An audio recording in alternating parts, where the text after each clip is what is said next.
حضرت رومی نے ایک لطیفہ لکھا ہے، وہ بات سمجھاتے ہیں لطیفہ لکھ۔ حضرت رومی کہتے ہیں ایک بادشاہ تھا تو اس کو یہ بڑا اس کے ذہن میں بات بیٹھ گئی تھی کہ منحوس ہوتے ہیں لوگ۔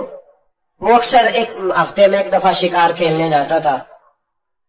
جب وہ جاتا تھا تو اپنے وزیروں سے کہتا کہ رستہ صاف کرا دو سارا، کوئی بندہ رستے میں نہ آئے، اگر کسی منحوس کے متھے لگ جاؤں تو میرا نا اس دن شکار ٹھیک نہیں ہوتا، کوئی منحوس آدمی سامنے نہ آئے۔ سارے رستے صاف کرا دیے جاتے۔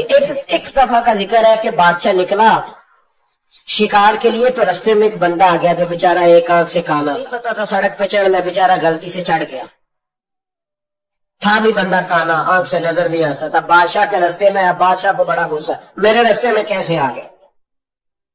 اب تیری شکل دیکھ لیا تو بندہ بھی منحوس قسم کا ہے، اب میرا شکار ٹھیک نہیں ہوگا۔ بادشاہ کہنے لگا اس طرح کرو، اس کو یہاں سڑک پہ باندھ دو۔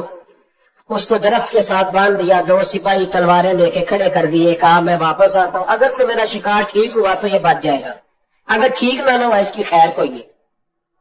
ٹھیک ہے، بادشاہ شکار کھیلنے گیا۔ مزے کی بات کہ اس دن شکار بڑا ہی اچھا ہوا۔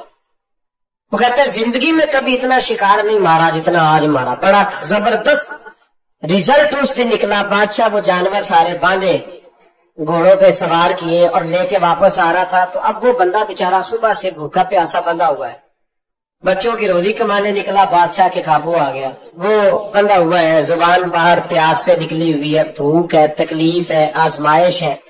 وہ کچھ لوگ تو ایسے ہوتے ہیں جو نا ظلم سہتے ہیں تو کہتے ہیں بس جان چھوٹ جائے، ہم کسی کو بتائیں گے نہیں۔ کچھ ایسے ہوتے ہیں جو کہتے ہیں ہم ظالم کا گریبان پکڑے ہوئے۔ اور دنیا میں قتیل اس سا منافق نہیں کوئی جو ظلم تو سہتا ہے بغاوت نہیں کرتا، وہ منافق ہے جو ظلم سہ کے چپ رہے۔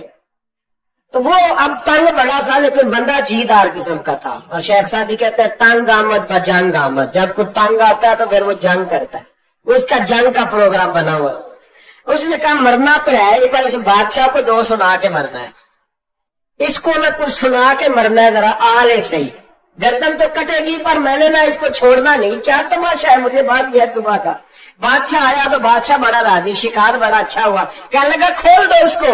کھولا تو کہنے لگا میرا شکار بڑا اچھا ہوا ہے، لگتا تو مجھے یہ تھا کہ تیرا منہ دیکھا ہے تو شکار اچھا نہیں ہوا ہوگا، لیکن چونکہ بڑا اچھا ہوا ہے لہذا تجھے چھوڑتا ہوں، جا دوڑ جا۔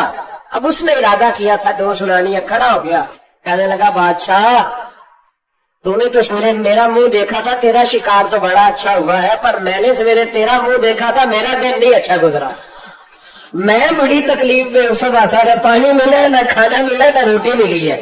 اب مجھے بتا منحوس میں ہوں گے تو ہے، اب بتا نحوست کس میں ہے، میرے اندر ہے کہ تیرے اندر ہے، بتا۔ تو بادشاہ کانپنے لگ گیا، کہنے لگا اس کی گردن اڑانی ہے۔ اس نے کہا میں پہلے سے تیار ہوں گردن اڑوانے کی، سوچ سمجھ کے بات کی۔ قریب جو وزیر تھے نا وہ کہنے لگے بادشاہ ہم تجھے بڑی دیر سے سمجھا رہے ہیں کہ تو ہمات کا شکار ہے، تو وہمی ہو گیا ہے، تو ہر بات میں وہم پیدا کرتا ہے، تیرے اندر یہ کمزوری آ گئی، بندہ کو ٹھیک کہہ رہا ہے، مارنا ہے تو تیری مرضی ہے، پر بات اس نے صحیح کی ہے۔